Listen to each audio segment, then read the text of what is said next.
syudad misaulog sa National Arts Month 2025. Barangay 3 may pahigayon na road clearing operation. SCADAC mapresentar sa drug-related program atol sa DBEST Committee. PNP may isgot kabahin sa suicide awareness atol sa CSR Symposium. Mga mananaog sa 2025 Negros Occidental Provincial Athletic Meet Lawn Tennis ug Football gipasidunggan. San Carlos City giabi-abi ang mga delegado sa Provincial Athletic Meet.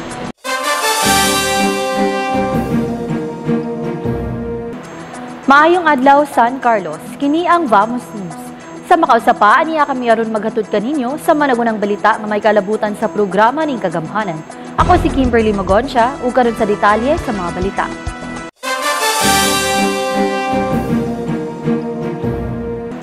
Ang kagamhanan sa dakbayan sa San Carlos, Department of Education Division sa San Carlos ug ang Department of Trade and Industry kung DTI miduyog sa tibuok nasod sa pagsaulog sa National Arts Month 2025 niadtong Pebrero 3 dito sa City Auditorium. Ang selebrasyon karong tuiga nga nakaangkla sa tema nga ani ng sining, diwa at damdamin, nagtimaan sa paningkamot sa dakbayan sa pagpreserbar sa adunahang kultural nga kabahin niini nga gitumong sa pagpalawom sa pagdayeg sa komunidad sa mga Filipino artistic traditions. Ang San Carlos City Heritage Culture and the Arts Council Representative Enrique Catalbas may abi-abi sa mga bisita ug nag-awhag sa tanan nga motanaw sa programa nga giandam sa mga local artists.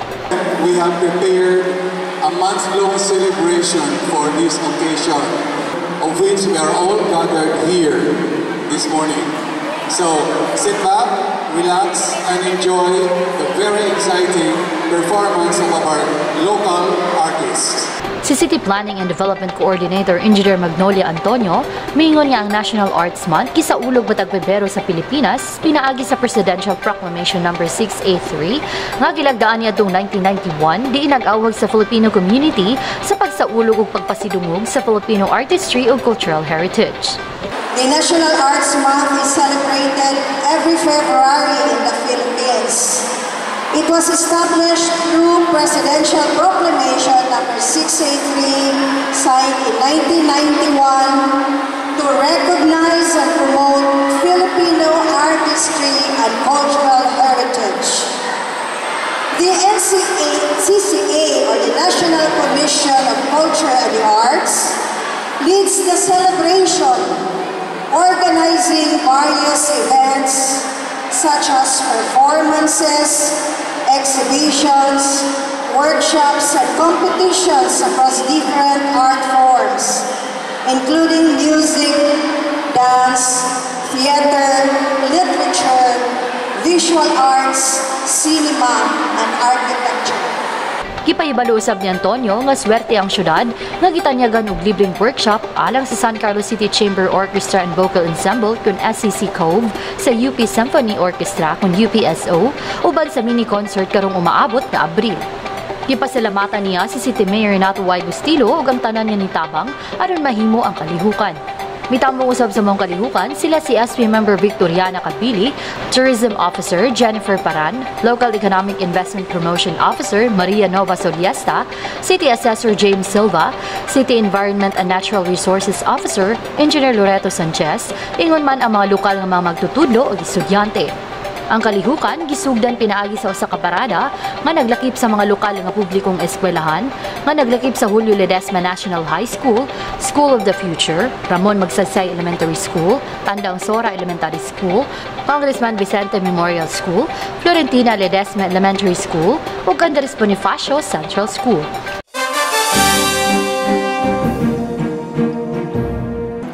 Ang mga opisyalis sa Barangay 3, tanod ug mga sakop sa Task Force Right-of-Way and Demolition sa lokal nga kagamhanan sa dakbayan sa San Carlos, nihimo og road clearing operation sulod sa ilang area of responsibility ni atong Enero 30. Gimanduan ni punong Barangay George Desamparado ang iyang mga opisyalis nga i-follow up ang mga residente nga wala magtagad sa mga nasudong regulasyon bisan pa sa balik-balik nga pagpahibalo. Gitumbok sa operasyon ang nagkalain-laing mga pampublikong dalan ug sidewalk, lakip na ang Ducklin sa Remigio Street, Dos Hermanos Street, Ardore, H. Sirigor Street, S. Carmona Street ug Rizal Street. Kihawanan sa grupo kining mga dapita nga mga dagkong bato, potted plants, mga motorsiklo nga illegal nga giparking, mga pedicab, canopy, mga lamesa ug mga basura. Si Barangay Kagawad for Peace and Order Tereso Valles, ningon nga ang nasudnong kagamhanan nagmando sa mga barangay sa paghimo sa maong mga operasyon aron masiguro ang kaluwasan sa publiko ug kasayon sa paglihok ilabi na sa panahon sa emerhensya. Kuang gini siya sa DLG nga kuang gini implement gini siya sa tanan nga parte di sa ato ang community. So atuan ang hawanon nga mga establishment nga ni-encroach bitaw sa kuan mga extension sa mga lamisa o unsa para pangwaon gina siya.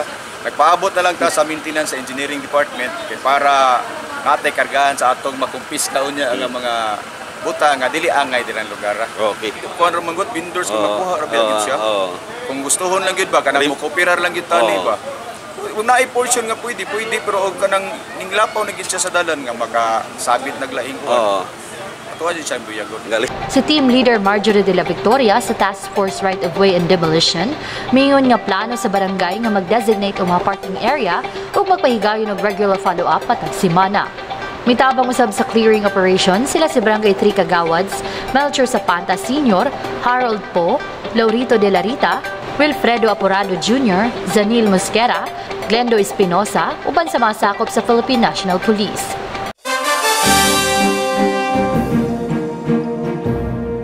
Gipaila sa mga representante sa San Carlos City Anti-Drug Abuse Council kung SCADAC ang mga drug-related nga inisyatibo sa Dakbayan atol sa DBESCA Interlocal Health Zone Technical Working Group kung TWG meeting niadtong Enero 28 dito sa 10-9 Function Room. Ang DBESCA mao ang Don Salvador Benedicto, Escalante, San Carlos, Tuboso ug Calatrava nga adunay Interlocal Health Zone Technical TWG nga gilangkuban sa mga representante gikan sa local government units sa 1st District sa Negros Occidental ug gipanguluhan ni San Carlos City Mayor Renato Y. Bustillo.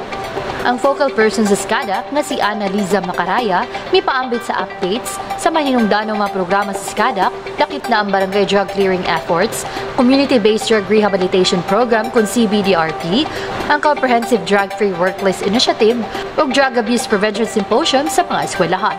Naa siya quantity nga gina-consider for the result to be considered as confirmed positive. Dapat na siya 250 nanogram per ml.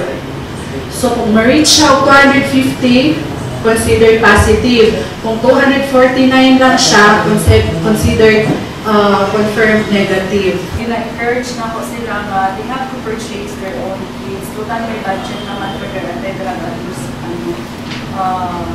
program. Si Dr. Peter Paul Hinolan, DBESCA Interlocal Health Zone TWG member ug Escalante City Health Officer, mayon nga ang SCADAC giimbitar sa paghatag og importanteng mga ideya kabahin sa anti-drug related programs sanglit plano sa konseho nga magtukod og drug rehabilitation center sa munisipalidad sa Don Salvador Benedicto. Atol sa tigom, si Mayor Richard Haujoco sa munisipalidad sa Tuboso nangutana mahitungod sa CBDRP o giunsa sa San Carlos City pagtubag ang mga hagit sa mga benepisyaryo sa rehab program. Nadakpan na namo kaya tamo lagi ng plea bargaining. So karon na po siguro sobra na 20 na po among nalakpan kaduha na.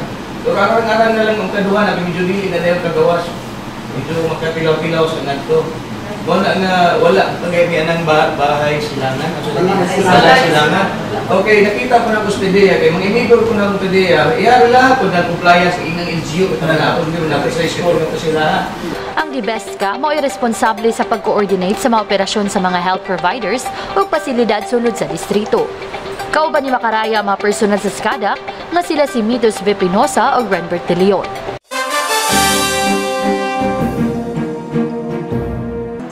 Ang mga representante sa Philippine National Police kung PNP San Carlos City may pahibalo sa mga estudyante sa Kolehiyo de Santa Rita de San Carlos kung CSR kabahin sa Suicide Awareness atol sa Suicide Awareness Symposium niadtong Enero 31. Kapin sa 200 ka mga estudyante sa kolehiyo, gikan sa nagalain-laing mga programa, lakip na ang Bachelor of Science in Information Technology kung BSIT, BS Tourism Management, BS Midwifery, BS Business Administration ug sa College of Teacher Education ang mitambong sa maong kalihukan. Nagipahigayon sa Government Court sa maong eskwelahan ug ipasayugdahan sa CSR Guidance Office. Ang resource speaker nga si Police Corporal Maria Cristal Cielo Cabatuan, lagkanayon nga ang paghikog usa ka global public health issue nga nakaapekto sa milyon-milyon, din ang sayo nga interbensyon na adunay mahinungdanon nga papel sa pagpugong. Gikutlo niya ang usa ka staggering statistic gikan sa World Health Organization, adunay mamatay pinaagi sa paghikog matag 40 segundos.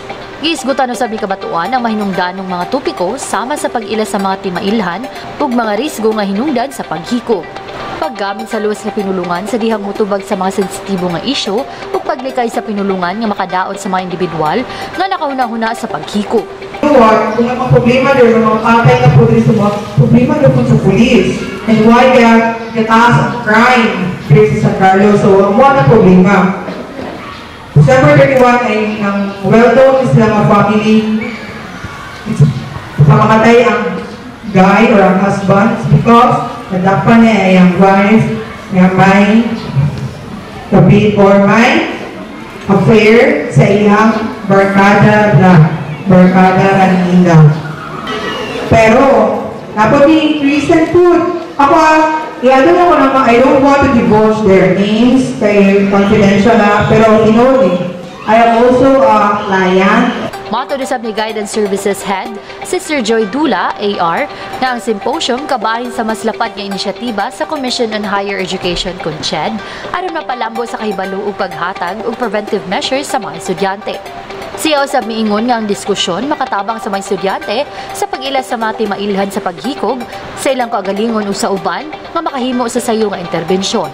Of course, it's not really not annually, but we varied the topics are varied from mental health and depression, even may mga cyberbullying this year kasi it's also another very rampant cases. And this month we have the symposium on suicidal awareness. So it's very important for the students, and not only for the student, not only for them, for themselves, but also for others that they can help and be able to do some first aid. We also have psychological first aid. It's more really on awareness, and I'm just thankful that we don't have that problem. I mean, no completed suicide, but then there are students who are doing harm, there are self-harm among themselves, and there are ideation, and it's already alarming for us, especially in the other guidance center. Ang BS Midwifery student nga si Crystal Chim Tijones mipaambit usab sa usa ka personal nga pagpamalandong nga gipatin-aw kung giunsa ang usa ka suod nga miyembro sa pamilya misulay sa paghikog kaniadto o giunsa usa pagpalayo sa iyang kaugalingon kung nagatubang sa personal nga mga problema. Gipahayag ni Tijones ang kamahinungdanon sa pagpaambit sa mga pagbati sa usa ka tawo aron mahupay ang emosyonal nga pressure ug gidasig ang mga estudyante sa pagpangita og inspirasyon ug palibutan ang ilang mga kaugalingon sa dili mahukmanon nga mga individual nga andam minaw. As someone who used to isolate herself if there are problems, I have learned that it is okay to open up with someone, to share your problems. It's not that nga i-judge kanila, but in a way nga murag sa imong part murag magaan-gaan imong feeling, so the burden is not too much to handle, and then murag maka move forward ka sa life. So I hope nga murag ang mga student karon nga kanang murag na pressure sa ilang studies ug naay mga problems mambag, dapat mangita silang inspiration o kanang i-surround nila ilang self with people nga willing mo listen sa ilaha without judgment. Sa trend gani sa TikTok ni Mama, we listen and we don't judge.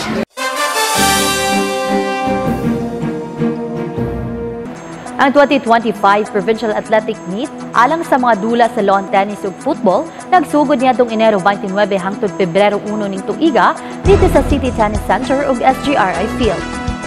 Labing -13 ka dibisyon sa Tibok Negros Occidental nga naglakip sa Sagay, Bacolod, La Carlota, Silay, Bago, Himamaylan, San Carlos, Escalante, Victorias, Cadiz, Kabangkalan ug Team Negros Occidental. Ang mga kalihukan gitapos pinaagi sa awarding ceremonies sa tagsa-tagsa ka mga venues niyadtong Pebrero 1 di na mga mananaog nakadawat og mga medalya ug mga sertipiko. Alang sa mga mananaog sa football, elementary category, gold, Bacolod, 2-0, Batok Escalante, silver Escalante, bronze, Talisay, 6-0, Batok Silay, secondary category, gold Bacolod, 1-0, Batok San Carlos City, silver San Carlos City, Bronze, Victorias, 3-0 batok sa Negros Occidental.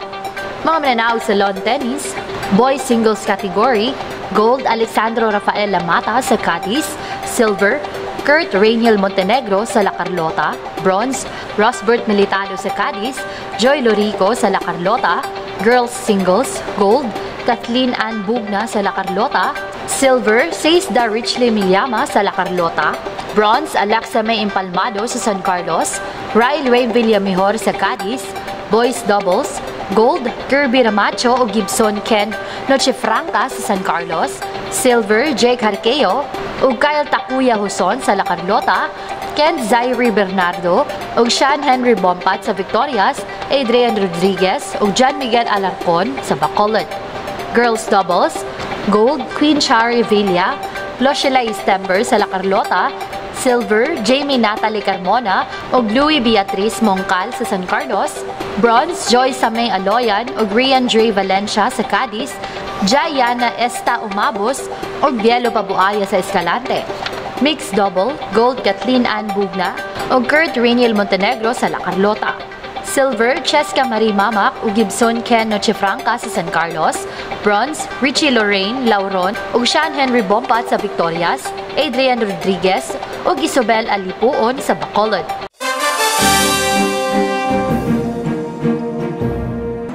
Ang kagamhanan sa dakwayan sa San Carlos ug ang lokal nga departamento sa edukasyon kun DepEd ni pahigayon og friendship night alang sa mga delegado sa Provincial Athletic Meet, football ug lawn tennis niadtong Enero 30 dito sa City Hall grounds. Ang mga partisipante, mga technical officials ug coaches gikan sa 13 ka dibisyon sa Negros Occidental, Laki Pangsagay, Bacolod, La Carlota, Silay, Bagu, Himamaylan, San Carlos, Escalante, Sipalay, Victorias, Cadiz, Kabangkalan ug Team Negros Occidental.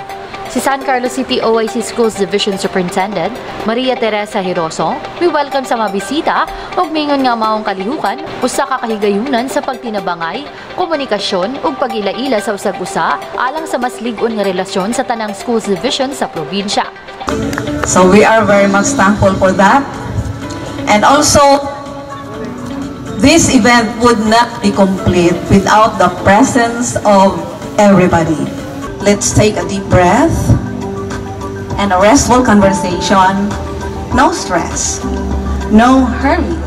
And SBO San Carlos, the place where sunshine lives in every heart.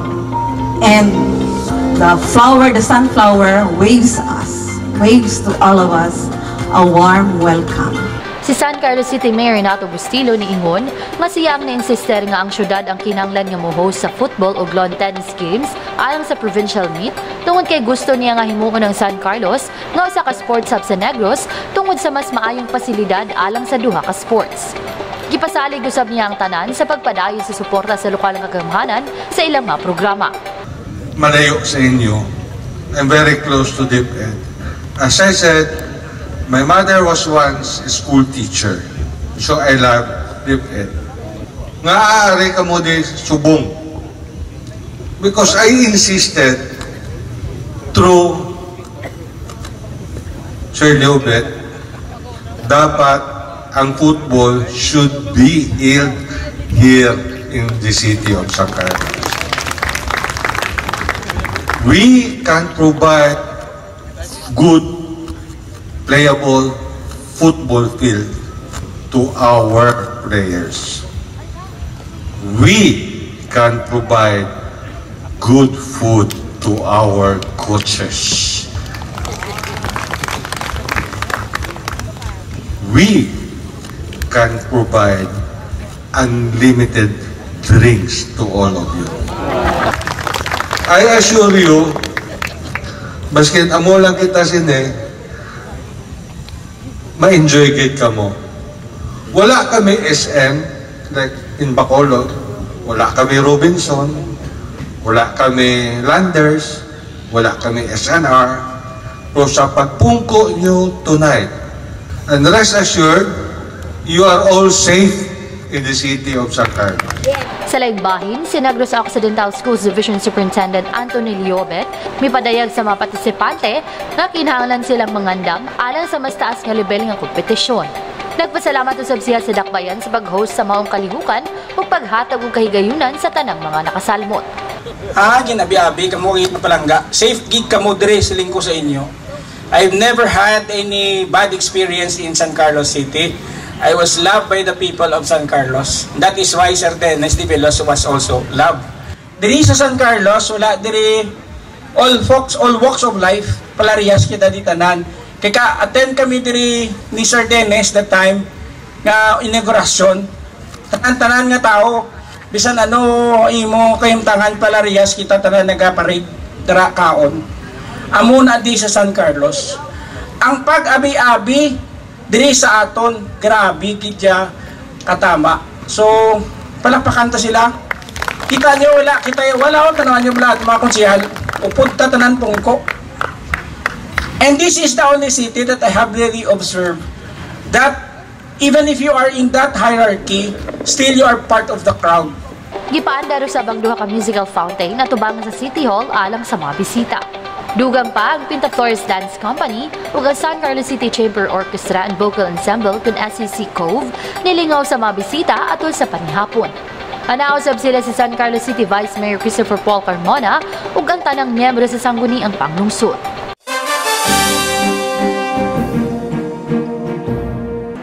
I-follow kami sa mong official social media account sa Facebook, ang SCC LGU Information Page, ug sa Instagram ang @SCC LGUPH. Mamahimo usab ninyong i-check ang among YouTube channel, Vamos News, ug ang official website sa syudad, ang www.sancarloscity.gov.ph. Mao kadto ang mabalita nga among nahipos. Ang ginagmay nga butang kun buhaton sa makadaghan, mamahimong makapausab sa kalibutan. Hangtod sa sunod natong panag-uban, daghang salamat ug Vamos San Carlos.